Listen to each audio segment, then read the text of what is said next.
back, guys, and in today's video I'll be showing you how to create a thermal map grunge effect in After Effects.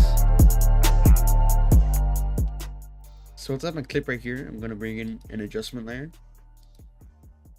I'm going to head towards the end of our clip right here, and then I'm going to cut the adjustment layer to size of our clip. Let me zoom in a bit more, push that back. So for the first effect we're going to add on to this is Colorama. So I'm going to drag it in. I'm going to output cycle. And I'm going to head down and put it on fire and smoke. And then once after adding Colorama, I'm going to add is noise. I'm going to add for my next effect is noise. I'm going to put the noise at 20. You can already see like a bit of the effect coming in. Then next I'm going to add is glow. I'm going to put the threshold at 42.7. Put the radius at 19.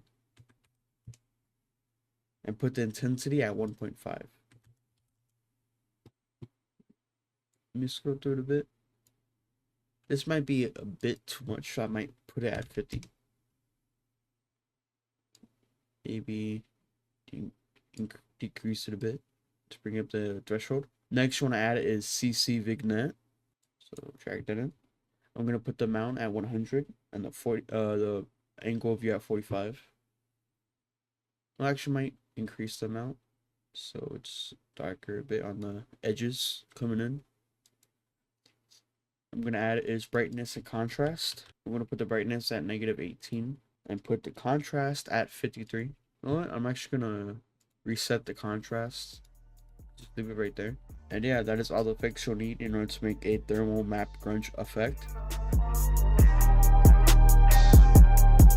If you learned something new from this video, I recommend leaving a like, subscribing, or just leaving a comment and sticking around because I'm uploading 3 to 4 times a week. So yeah guys, that is all I have for today. Have a great day and I'll see you in the next video.